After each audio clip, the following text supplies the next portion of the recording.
Mon frère a dit, tu n'es pas de la famille. Mes parents ont acquiescé, alors je suis parti sans un mot. Toute ma vie, mes parents l'ont choisi, lui. Même quand il mentait, ils le protégeaient. Plus tard, quand ils sont partis en vacances en famille, j'ai reçu 36 appels manqués de mon frère, qui me suppliait de l'aider. Tu n'es pas de la famille. Mon frère ne l'a pas crié dans un tribunal ou un couloir d'hôpital dramatique. Il l'a dit autour d'une pizza à emporter bien grasse sur la table de notre cuisine, comme s'il commentait la météo. Je me suis figé, une part de pizza à mi-chemin de ma bouche, attendant que mes parents rient, qu'ils lui disent qu'il dépassait les bornes. Au lieu de cela, ma mère a soupiré et a dit, il a raison. C'est peut-être mieux ainsi. Mon père n'a même pas levé les yeux de son téléphone. Ouais, a-t-il marmonné. Moins de drame. C'était tout. 27 ans à cuisiner, nettoyer, aider avec les factures, couvrir leurs erreurs, et mon adhésion à la famille a expiré en moins de 30 secondes. Je suis Nathalie, et c'est ce soir-là que mon propre frère m'a nonchalamment exclu de ma propre vie. Il n'y a pas eu de grosses disputes, pas de cris, pas de départ en claquant la porte. Juste cette décision froide et pratique que je n'avais pas ma place. Mon frère poussait dans ce sens depuis longtemps, laissant tomber des commentaires sur le fait que je n'étais pas comme eux, que je ne correspondais pas à l'ambiance familiale.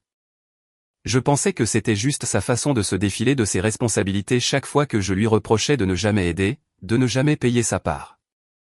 Je n'avais pas réalisé qu'il préparait le jury. Mes parents avaient un choix ce soir-là, et ils l'ont choisi sans même scier. Alors, je me suis levé, j'ai remis ma part dans la boîte, j'ai pris mes clés et je suis sorti de la maison où j'avais grandi. Personne n'a essayé de m'arrêter. Personne ne m'a suivi jusqu'à l'allée. Ils pensaient en avoir fini avec moi. Ils n'avaient aucune idée que quelques jours plus tard, pendant leurs parfaites petites vacances en famille sans moi, mon téléphone s'illuminerait avec 36 appels manqués du même frère qui avait dit que je n'étais pas du tout de la famille. Le soir où je suis parti, j'ai conduit directement au petit appartement de mon amie Maya dans le centre-ville de Seattle, avec toute ma vie entassée sur la banquette arrière. Elle a ouvert la porte dans un sweat à capuche trop grand, a jeté un œil à mon visage et n'a pas posé une seule question. Elle m'a juste serré dans ses bras, m'a fait entrer et m'a mis une tasse de café dans les mains, même s'il était presque minuit. Au matin, on aurait presque dit une soirée pyjama normale. Nous avons marché jusqu'à Starbucks en survêtement, faisant la queue entre des gars de la tech et des infirmières qui finissaient leur service de nuit. Quand je lui ai enfin raconté ce qui s'était passé par-dessus le bord d'un gobelet en carton, elle m'a regardé comme si elle avait mal entendu. Il a vraiment dit, tu n'es pas de la famille. Et ils ont juste été d'accord. J'ai hoché la tête, essayant d'en rire, mais ma voix s'est brisée. Maya a secoué la tête et a dit, Nathalie, ta famille est comme un country club exclusif, et ton frère est le seul VIP. Il cherchait juste une excuse pour te mettre dehors. Entendre quelqu'un d'autre le dire à voix haute m'a fait plus mal que je ne l'aurais cru. Mais cela m'a aussi aidé à comprendre. J'ai pensé à toutes les fois où mon frère s'était plaint que je lui donnais une mauvaise image quand je refusais de couvrir ses mensonges, ou quand je ne voulais pas lui prêter d'argent pour des urgences qui se transformaient toujours en soirée et en nouveaux gadgets. De petites remarques sur le fait que j'étais trop sérieuse, trop différente, que je ne comprenais pas comment notre famille fonctionnait, mon soudain semblait moins être des blagues et plus une longue et lente campagne. Quelques jours plus tard, j'ai dû retourner à la maison pour récupérer le reste de mes affaires.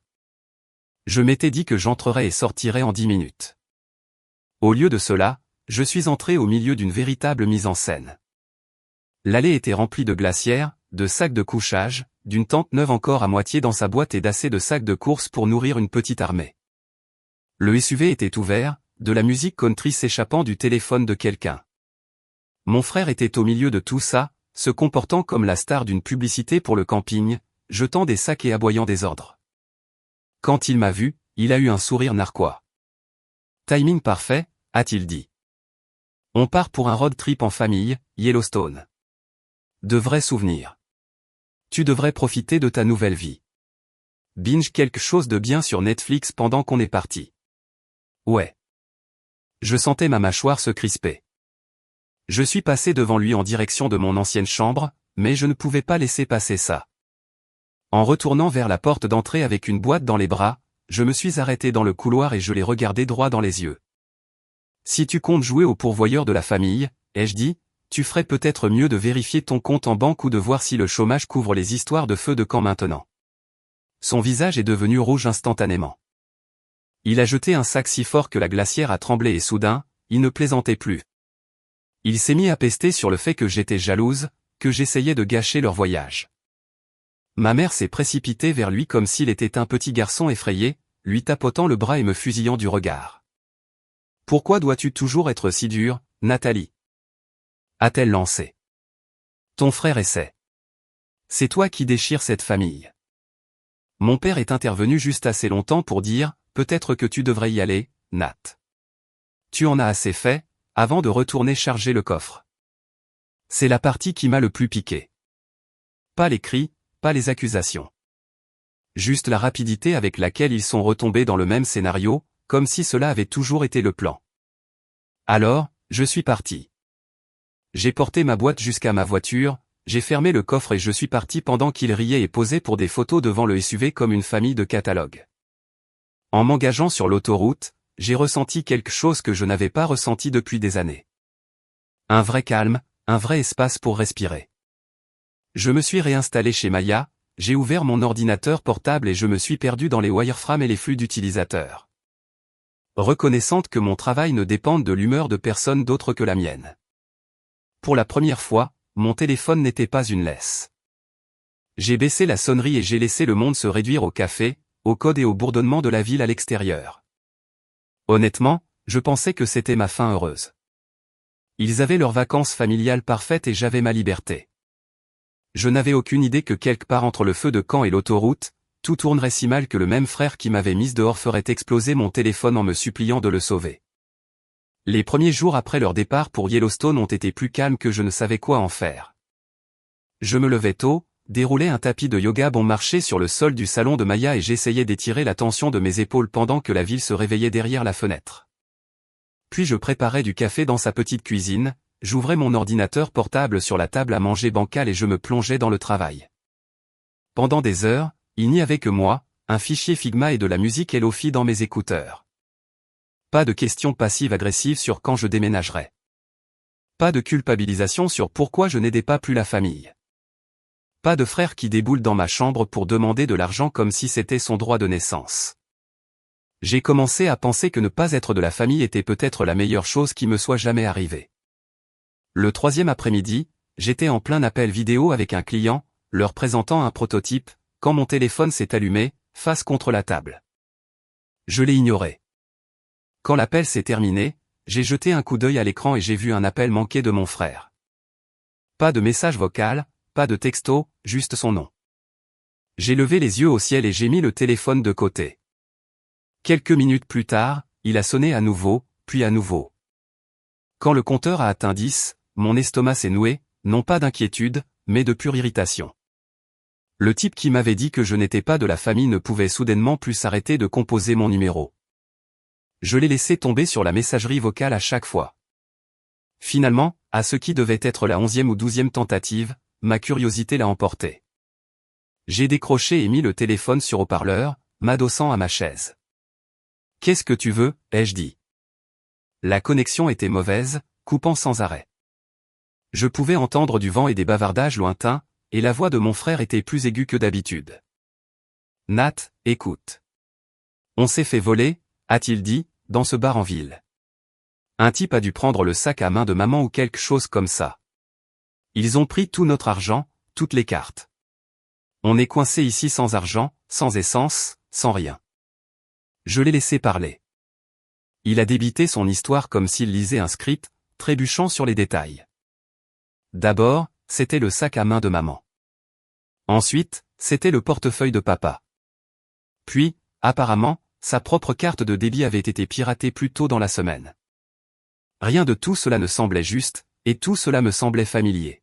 « Pourquoi n'appelles-tu pas ta femme ?» ai-je demandé, comme si c'était la solution la plus évidente du monde. Silence. Pendant une seconde, tout ce que j'ai entendu, c'est le vent et le faible crissement du gravier sous les pieds de quelqu'un. « Elle est occupée », a-t-il finalement dit, de service. Et de toute façon, elle n'a pas tant d'économie. Tu gagnes bien ta vie, Nat, tu sais, avec les applications. Fais juste un virement d'environ 1000. On te remboursera en rentrant. J'ai ri, en fait. Je n'ai pas pu m'en empêcher. 1000 $, ai-je répété. Pour l'essence, a-t-il lancé. Pour le voyage, pour la nourriture? Pour l'essence? Pour le motel? Juste le temps qu'on règle ça. C'est sérieux, Nathalie. Je l'ai imaginé dans un petit bar de ville près du camping, regardant un match, plaçant des paris qu'il ne pouvait pas se permettre, reniflement, pensant qu'il regagnerait tout avant que quiconque ne s'en aperçoive. J'avais vu ce schéma trop de fois à plus petite échelle pour prétendre que je ne le reconnaissais pas maintenant. Tu es sûr que c'était un voleur, ai-je demandé calmement. Pas une application de paris sportifs et quelques tournées de verre? Il a juré à voix basse, puis a joué la carte de la culpabilité. Incroyable. On est en rade et tu fais ça. On est ta famille. Ce mot avait une résonance différente maintenant. Non, ai-je dit, ma voix stable. Il y a quelques jours, tu as été très clair. Je ne le suis pas, tu te souviens? Il s'est mis à pester, sa voix montant et se brisant à travers le mauvais signal, disant que j'étais mesquine, vengeresse, que je voulais les voir souffrir. Puis ma mère a appelé sur l'autre ligne. Puis mon père, puis mon frère à nouveau. Les notifications s'empilaient, vibrant contre la table comme un insecte en colère. Comme je ne répondais pas, ma mère a finalement laissé un message vocal, sa voix tranchante et blessée. Nathalie, c'est sérieux, a-t-elle dit. On ne laisse pas sa famille sans aide. Tu devrais avoir honte de toi. J'ai regardé l'écran, le nombre croissant à côté des appels manqués. 10, 19, 24, 36. 36 fois, ils avaient décidé que j'étais de nouveau de la famille, mais seulement parce qu'ils avaient besoin de quelque chose. J'ai posé le téléphone face contre table, j'ai appuyé sur le bouton latéral et j'ai coupé le son au milieu d'une sonnerie. Et il s'avère que ce choix a été le début de la fin pour l'enfant chéri qu'ils avaient choisi à ma place. 3 jours plus tard, mon téléphone a vibré avec un texto de mon frère. Pas de salutation, pas de contexte, juste « on est rentré ». Merci pour rien. Je l'ai fixé pendant une seconde, puis j'ai jeté mon téléphone sur le canapé. S'il voulait une réaction, il n'allait pas l'obtenir. Quelques heures plus tard, je suis retourné à la maison pour récupérer les 2 dernières boîtes du garage. Dès que je suis arrivé, j'ai pu voir que le voyage ne s'était pas déroulé comme il l'avait prévu. Le SUV était dégoûtant, couvert de boue séchée et d'éclaboussures d'insectes. Le coffre était ouvert, et mon père traînait des glacières à moitié écrasées, marmonnant dans sa barbe. Ma mère criait que rien n'était bien rangé, que tout sentait la fumée. L'air était épais de cette manière que l'on ne ressent que lorsqu'une famille prétend que tout va bien et le fait très mal. J'ai ouvert mon coffre et je me suis dirigé vers le garage, espérant entrer et sortir avant que quelqu'un ne décide de rejouer une émission de télé-réalité. Pas de chance. Mon frère est apparu dans l'embrasure de la porte, bloquant le passage comme s'il en était le propriétaire. Il avait l'air mal en point. Le nez brûlé par le soleil, des cernes sombres, un bracelet délavé d'un bar ou d'un camping pendant à son poignet. Regardez qui a décidé de se montrer, a-t-il dit en croisant les bras. C'est gentil de passer maintenant que la crise est terminée. Je n'ai pas ralenti. Je t'ai dit que je ne t'enverrais pas d'argent, ai-je dit en passant devant lui pour atteindre l'étagère où mes boîtes étaient empilées. Tu t'es débrouillé. Bien pour toi. Il a ri, mais il n'y avait rien de drôle là-dedans. Ouais, on s'est débrouillé, a-t-il lancé. On a dû emprunter de l'argent à des inconnus au camping. Tu as une idée de l'humiliation que c'est? Mendier de l'argent pour l'essence à des gens qu'on ne connaît même pas parce que notre propre membre de la famille a décidé d'être sans cœur. J'ai posé une boîte un peu plus fort que nécessaire et je me suis retourné pour lui faire face. Membre de la famille, ai-je demandé. C'est intéressant. Je pensais que je n'étais pas de la famille. Tes mots, pas les miens. Ma mère, Linda, s'est matérialisée derrière lui comme si elle attendait son signal. Ne déforme pas les choses, Nathalie, a-t-elle dit, les yeux déjà plissés. Ton frère avait peur. Nous avions tous peur, et tu nous as juste ignorés. Qui fait ça à ses propres parents? Mon père, Marc, est entré après elle, tenant toujours un sac de course à moitié vide. Il a au moins eu la décence d'avoir l'air fatigué plutôt qu'en colère, mais il n'a rien dit pour ma défense. Il ne l'a jamais fait. Vous savez ce qui est fou, ai-je dit. J'ai passé toute ma vie à tout laisser tomber pour vous aider. De l'argent, des trajets, nettoyer vos erreurs, vous dissuader de prendre des décisions stupides. La seule fois où je dis non après que vous m'ayez dit que je n'ai pas ma place, je suis le monstre. Mon frère s'est rapproché, envahissant mon espace. Sa voix a baissé, mais les bords étaient tranchants. On était en rade, Nathalie. Ce n'était pas à propos de moi. C'était à propos de maman et papa. Tu les as laissés tomber pour te venger de moi. Avant que je puisse répondre, une autre voix a retenti depuis l'embrasure de la cuisine. Non, a-t-elle dit doucement. C'est toi qui as fait ça. J'ai regardé et j'ai vu sa femme pour la première fois depuis la nuit de leur départ. Chloé se tenait là en blouse d'hôpital, les cheveux attachés en un chignon désordonné, un badge d'hôpital toujours accroché à son haut. Elle avait l'air épuisée d'une manière qui n'avait rien à voir avec le sommeil. Tu nous as mis à court d'argent, a-t-elle dit à mon frère. Pas moi. Tu m'as dit que tu avais tout prévu, et puis je découvre que tu en as joué la moitié avant même qu'on atteigne l'entrée du parc. Ma mère s'est retournée contre elle. Chloé, ce n'est pas juste, a-t-elle protesté. Il nous a dit qu'il s'était fait voler. Voler? Chloé l'a interrompu. C'est la version que vous adoptez maintenant? Mon frère lui a lancé un regard d'avertissement, mais elle n'a pas reculé. Vous êtes tous si prompts à blâmer Nathalie, a-t-elle dit, sa voix tremblante mais assez stable. Avez-vous déjà remarqué qu'elle est la seule qui paie réellement ses factures à temps? La seule qui se présente quand elle dit qu'elle le fera. Vous avez oublié son anniversaire l'année dernière parce que vous étiez trop occupé à lui organiser une fête de pitié parce qu'il avait perdu un emploi dont il se fichait. Mais bien sûr, c'est elle le problème. La pièce est devenue silencieuse. Mon frère avait l'air comme si elle l'avait giflé. Ma mère a ouvert et fermé la bouche, cherchant une réplique qui n'existait pas. Mon père a laissé échapper un long soupir et a finalement marmonné, ça suffit. Ça devient incontrôlable. Il s'est tourné vers moi. Peut-être qu'il vaut mieux que tu laisses un peu d'espace à tout le monde, Nat. C'était ça. Pas une excuse, pas une question, juste une autre façon de dire, s'il te plaît, disparais pour que nous n'ayons pas à affronter la vérité. Quelque chose en moi s'est finalement mis en place. Tu as raison, ai-je dit. Vous voulez de l'espace? Vous l'avez. J'ai ramassé ma boîte et je suis passé devant eux tous. En sortant, ma mère m'a appelé. Ne sois pas dramatique, Nathalie. Tu grossis toujours tout. Je ne me suis pas retourné. J'ai chargé la dernière boîte dans mon coffre et je suis monté. En m'éloignant de la maison, mon téléphone a vibré avec une notification. Un nouveau message vocal d'un numéro inconnu. La voix d'une femme plus âgée, chaude et stable. Ma grand-mère Ruth, qui me rappelait suite à un appel que j'avais passé plus tôt. Ma chérie, a-t-elle dit, cette maison t'est toujours ouverte. Si tu as besoin d'un endroit qui est réellement sûr, tu sais où me trouver. J'ai regardé une dernière fois dans le rétroviseur, j'ai vu la seule maison que j'ai jamais connue rétrécir au loin, et j'ai réalisé que je ne me sentais pas vide. Je me sentais fini. Ils avaient de nouveau choisi leur garçon en or.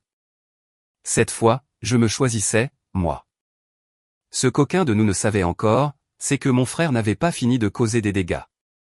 Et le prochain geste qu'il ferait pour se protéger entraînerait un détective dans cette pagaille et pousserait les choses au-delà du point de non-retour. La maison de grand-mère Ruth se trouvait à la lisière d'une petite ville endormie près de la frontière de l'Idaho. Le genre d'endroit où les gens saluent encore les voitures qui passent et où le son le plus fort la nuit est un train lointain. C'était comme une autre planète comparée au bruit constant à l'intérieur de la maison de mes parents. Le premier soir où j'étais là, elle m'a tendu un tablier et a dit, si tu vas rester avec moi, tu vas manger correctement. Aide-moi avec cette tarte aux pommes. Nous étions côte à côte dans sa cuisine chaleureuse, épluchant des pommes et mélangeant de la cannelle et du sucre pendant qu'elle parlait de tout sauf de ma famille. Ce n'est que lorsque la tarte fut au four et que la maison sentait le réconfort qu'elle a finalement dit, tu n'es pas obligé de continuer à retourner vers des gens qui te font du mal juste parce qu'ils partagent ton nom de famille, ma chérie. Ces mots ont eu plus d'écho que je ne voulais l'admettre. Je commençais à croire que je pouvais peut-être vraiment construire une vie sans eux quand mon téléphone a sonné avec un numéro inconnu. J'ai failli le laisser aller sur la messagerie vocale, mais quelque chose m'a poussé à répondre. Ici Nathalie, ai-je dit. Une voix masculine calme a répondu. Madame Reed, ici le détective Cole Morgan du bureau du shérif du comté. J'aimerais vous poser quelques questions concernant un rapport qui a été déposé contre vous. Mon cœur est tombé dans mon estomac. Pendant une seconde, la pièce a basculé. Je suis désolé. Quoi, ai-je réussi à dire? Il s'est éclairci la gorge. Votre frère, Ryan Reed, est venu signaler que vous l'aviez menacé peu avant son récent voyage. Il a déclaré qu'il craignait que vous n'essayiez de lui faire du mal ou d'interférer dans sa vie. J'ai ri, en fait. Un son court et incrédule qui nous a surpris tous les deux. Je ne l'ai même pas vu depuis que j'ai récupéré mes affaires, ai-je dit.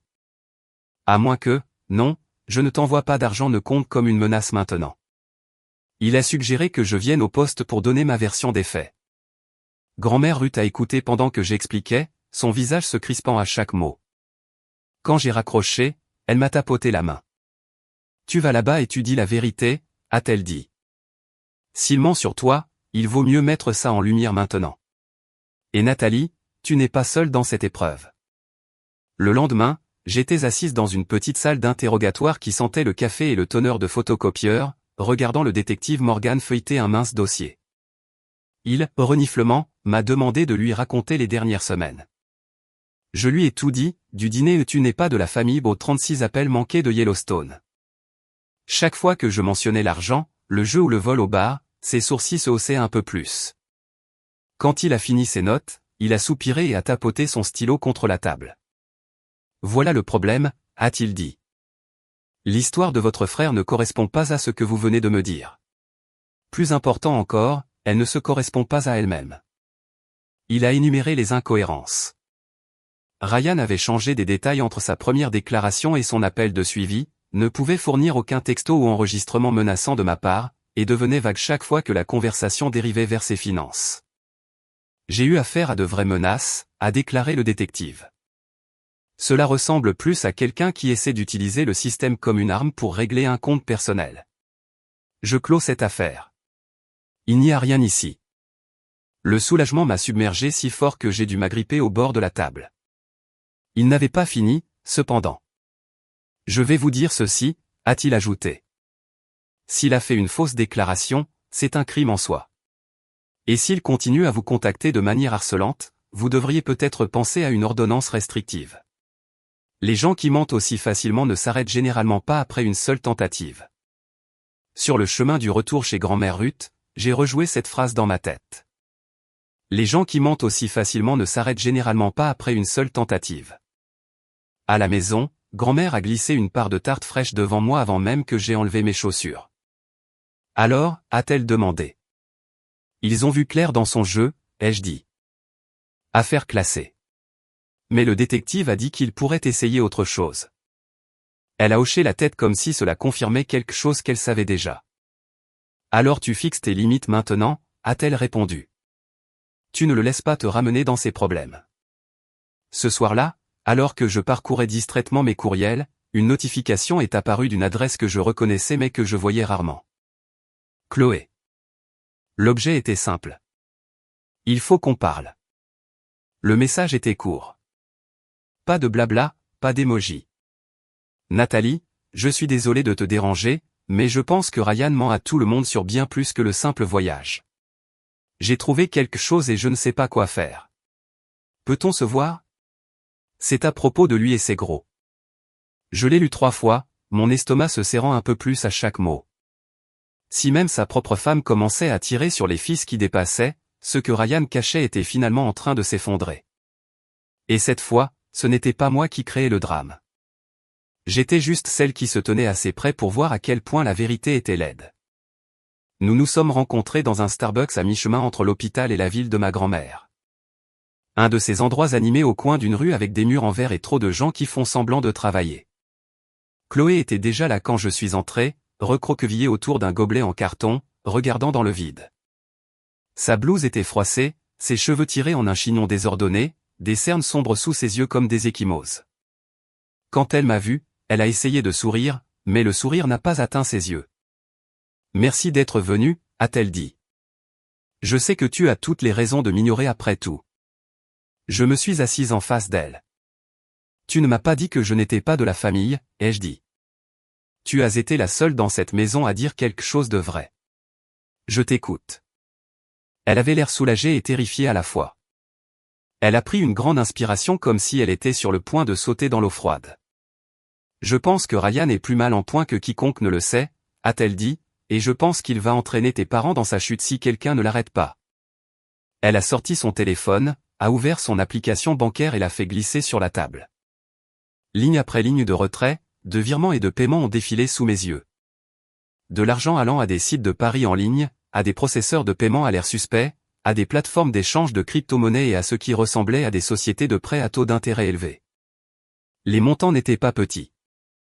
Je pensais qu'on était juste à court d'argent à cause des prêts étudiants et du coût de la vie, a-t-elle dit, la voix tremblante.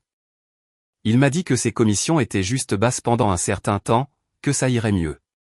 Mais ensuite, j'ai trouvé ce dossier dans ses courriels. Il recevait des avertissements des banques, des cartes, d'une application qui vous permet d'emprunter le salaire du mois prochain à l'avance. Ce sont des dizaines de milliers, Nathalie. Peut-être plus. Ma poitrine s'est serrée. Et le voyage, ai-je demandé. Le vol? Elle a eu un demi-rire amer. Il n'y a pas eu de vol, ou s'il y en a eu un, c'est lui qui nous a volés. Il a retiré presque toutes nos économies la semaine avant notre départ. Il m'a dit qu'il les déplaçait vers un compte à plus haut rendement. Il a dit à tes parents qu'il couvrait la plupart du voyage pour leur faire plaisir. Maintenant, je sais où tout est vraiment allé. Elle a décrit la nuit au bar près du camping. Ryan a disparu pendant plus d'une heure, est revenu pâle et nerveux, a dit qu'il devait partir tout de suite. Peu de temps après, il avait dit à tout le monde que sa carte était compromise. Que quelqu'un avait dû prendre de l'argent et des cartes pendant qu'il ne regardait pas. C'était l'histoire parfaite. Dramatique, effrayante et juste assez crédible pour que personne ne demande de reçu. Quand nous sommes rentrés, j'ai commencé à fouiller, a dit Chloé. Il avait laissé son ordinateur portable ouvert. Il y avait des courriels de sociétés de cartes de crédit, des avis de retard de paiement et un message d'un casino en ligne disant que son compte était temporairement bloqué pour activité inhabituelle. Les dates correspondaient au voyage. Et puis je l'ai vu. Un virement de nos économies directement sur un site de Paris juste avant notre départ. Elle a dégluti difficilement. Et puis, comme si cela ne suffisait pas, je l'ai entendu au téléphone avec quelqu'un. Il parlait de déposer ce rapport contre toi. Il a dit que s'il pouvait te faire passer pour instable ou dangereuse, personne ne le questionnerait quand de l'argent disparaîtrait ou que les histoires ne tiendraient pas la route. Tu serais le problème, pas lui. Reniflement, entendre cela à voix haute m'a retourné l'estomac. Donc, il a brûlé notre relation pour couvrir ses dettes, ai-je dit. Ça lui ressemble bien. Chloé m'a regardé avec une sorte d'honnêteté désespérée. Je ne sais plus quoi faire. Tes parents ne m'écouteront pas. Ils pensent que je suis juste stressé ou que c'est un malentendu. Il leur ment, il les manipule. Et maintenant, il te transforme en méchante pour gagner du temps. Je ne peux pas régler ça seul. J'ai regardé le désordre de chiffres sur son téléphone. J'ai pensé aux mots du détective Morgan. Les gens qui mentent aussi facilement ne s'arrêtent généralement pas après une seule tentative. Alors on ne règle pas ça discrètement, ai-je dit. On met tout sur la table, d'un seul coup. Plus question de lui laisser de l'espace pour inventer une histoire. Elle avait l'air effrayée, mais elle a hoché la tête. Si on fait ça, a-t-elle dit, j'apporte des preuves. Je ne veux pas qu'il prenne son parti juste parce qu'il pleure. Quelques jours plus tard, nous sommes allés ensemble chez mes parents. Le ciel au-dessus de Seattle était gris et lourd, le genre de journée qui donnait l'impression que tout pouvait se briser. Mes parents étaient à la table de la cuisine quand nous sommes entrés, des factures et du courrier éparpillés devant eux. Ryan faisait les 100 pas dans le salon comme s'il répétait. Il s'est arrêté quand il nous a vus, la mâchoire serrée. Qu'est-ce que c'est que ça, a-t-il dit. Une sorte d'intervention? Quelque chose comme ça, ai-je répondu. Il faut qu'on parle. Ma mère a croisé les bras instantanément. Si c'est encore à propos du voyage, nous avons fini d'en discuter, a-t-elle dit. Nous en avons tous assez bavé. Chloé n'a pas attendu la permission. Elle a posé une pile imprimée de relevés bancaires et de captures d'écran sur la table. Non, a-t-elle dit doucement. Vous n'en avez pas fini. Mon père a jeté un coup d'œil au papier, puis à Ryan. Qu'est-ce que c'est que tout ça, a-t-il demandé. La preuve, a dit Chloé, de là où l'argent est allé. De ce qui s'est réellement passé avant et pendant le voyage. De depuis combien de temps Ryan vous ment à tous. Elle a commencé par le début. Les virements de leurs économies, les retraits avant Yellowstone, les frais de Paris, les applications de prêts sur salaire. Chaque chiffre atterrissait comme un coup. Ma mère essayait sans cesse d'interrompre, mais le visage de mon père changeait, passant de confus à gris, puis à quelque chose comme de la trahison. Quand elle en est arrivée au courriel sur le prétendu vol et le compte de Paris bloqué, mon père a levé la main. « Ryan » a-t-il dit lentement. « Dis-moi que ce n'est pas ce que ça a l'air d'être. » Ryan n'a pas pleuré tout de suite cette fois. Il a essayé de passer à l'offensive à la place. « C'est insensé » a-t-il lancé. « Vous agissez tous comme si j'étais un criminel parce que j'ai eu une mauvaise passe. Je vous ai dit qu'on s'était fait voler. On a été ciblé. Je suis la victime ici. Les victimes ne vident pas leurs propres économies sur des sites de jeux d'argent, ai-je dit. Les victimes ne déposent pas de fausses plaintes à la police contre leur sœur pour détourner l'attention. Tous les regards se sont tournés vers lui. Ma mère a bafouillé. Quelle plainte? Ryan, de quoi parle-t-elle? Le regard de mon frère a vacillé juste une seconde, et c'est tout ce qu'il a fallu. La mâchoire de mon père s'est crispée. Le détective m'a appelé, a dit mon père doucement. Il a dit qu'il n'y avait rien. Il a dit que ça semblait personnel. Tu lui as dit qu'elle t'avait menacé, fiston. Était-ce vrai? La pièce est devenue douloureusement silencieuse. Ryan regardait de Chloé à mes parents, puis à moi, comme s'il cherchait le maillon le plus faible. Puis les larmes sont finalement venues. Vous ne comprenez pas, a-t-il dit, la voix brisée. J'ai été sous tellement de pression. Le marché est mauvais. Les ventes sont en baisse. Tout est si cher.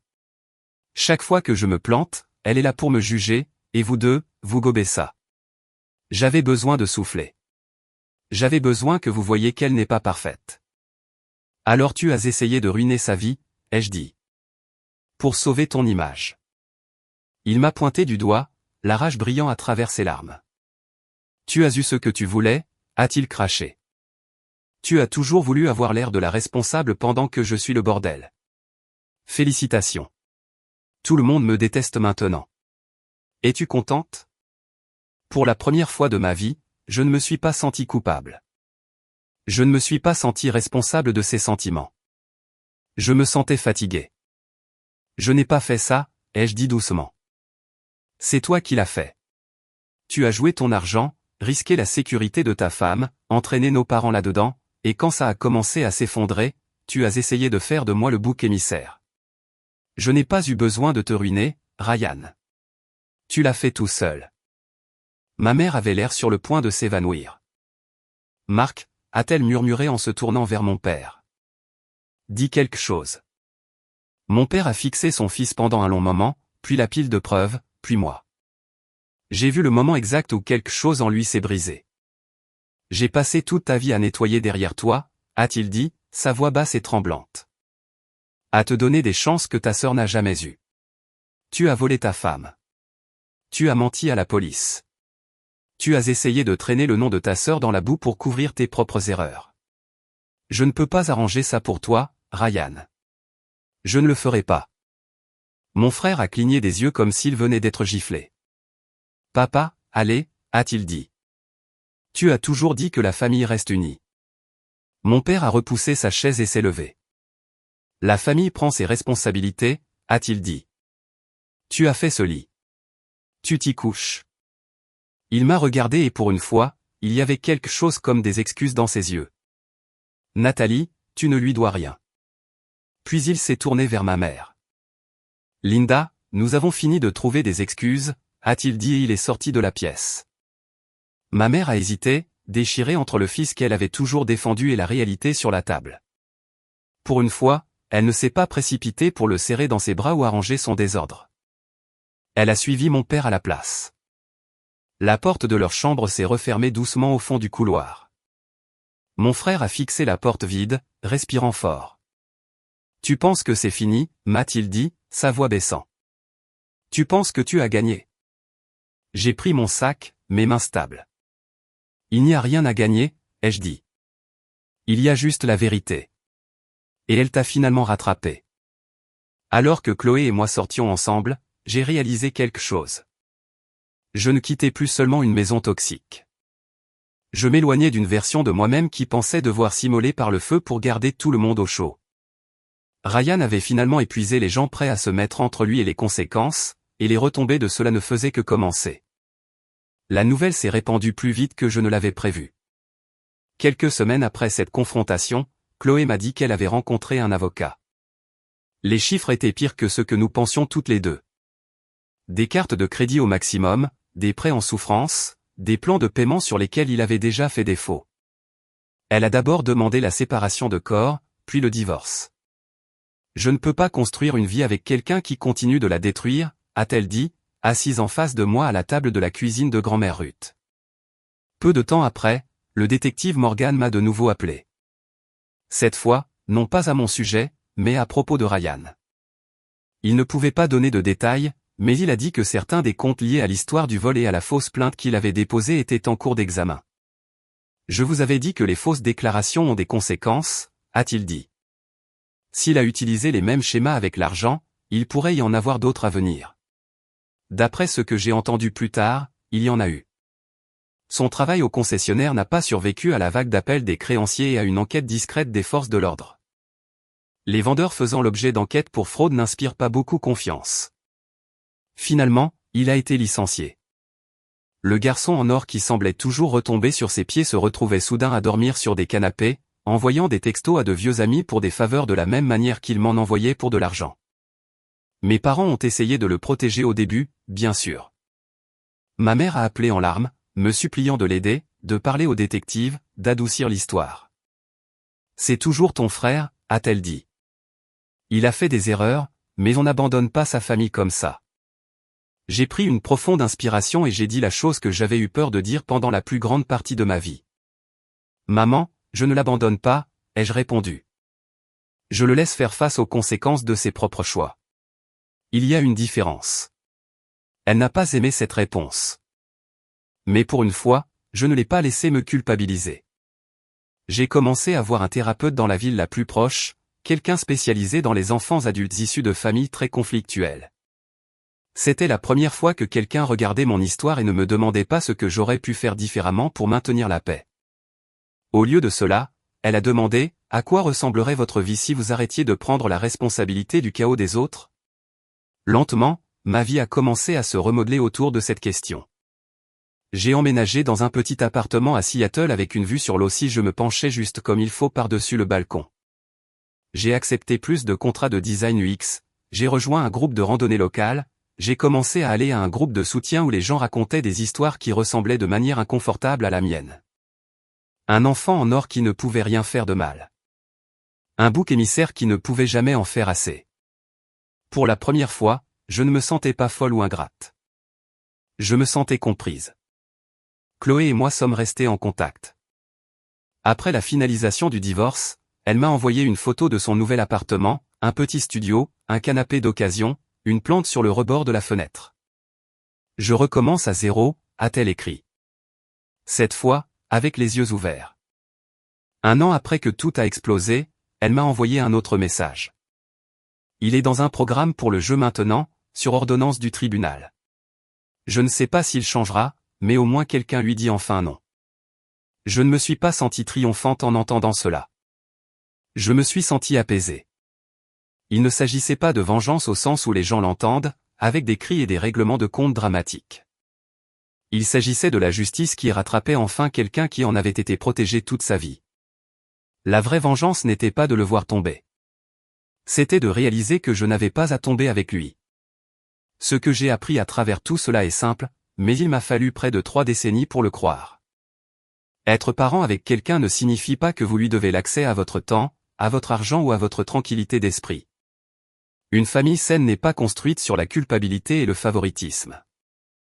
Elle est construite sur le respect, la responsabilité et l'idée que les sentiments de chacun comptent, pas seulement ceux de la personne la plus bruyante de la pièce. Quand les parents choisissent un enfant plutôt qu'un autre encore et encore, ils ne blessent pas seulement celui qu'ils négligent, ils paralysent aussi celui qu'ils protègent, car cet enfant n'apprend jamais à vivre sans filet de sécurité. Parfois, La chose la plus aimante que vous puissiez faire pour vous-même, et indirectement pour eux, est de vous écarter et de laisser la vie être l'enseignant. Si vous avez grandi en étant le responsable, le réparateur, celui qui maintenait la paix pendant que quelqu'un d'autre recevait toute la sympathie, j'espère que mon histoire vous rappelle que vous avez le droit de fixer des limites et de vous éloigner de ceux qui vous brisent. La famille devrait être les personnes qui sont présentes, qui disent la vérité et qui vous traitent comme si vous comptiez, que vous partagiez le même sang ou non. Et si vous avez connu le favoritisme ou une dynamique familiale toxique, vous n'êtes pas seul. Partagez votre histoire si vous vous sentez en sécurité pour le faire. Peut-être qu'en parlant ouvertement de ces choses, nous pourrons commencer à construire des idées plus saines de ce que la famille est censée être, pour nous-mêmes et pour les gens qui nous regardent et qui pensent encore qu'ils doivent mériter le droit d'appartenir. Merci de votre écoute. Toutes les histoires sur cette chaîne sont purement fictives et sont conçues pour partager des leçons précieuses et des récits éducatifs pour nos spectateurs. Cette histoire met en lumière l'importance de la conscience de soi, des limites émotionnelles et de la responsabilité personnelle au sein des relations familiales. Elle offre des perspectives éducatives sur la manière dont les dynamiques malsaines peuvent affecter les individus et pourquoi choisir le respect de soi est parfois nécessaire pour la croissance. À travers la narration, le script encourage les spectateurs à réfléchir, à apprendre et à acquérir des connaissances utiles pour des situations de la vie réelle.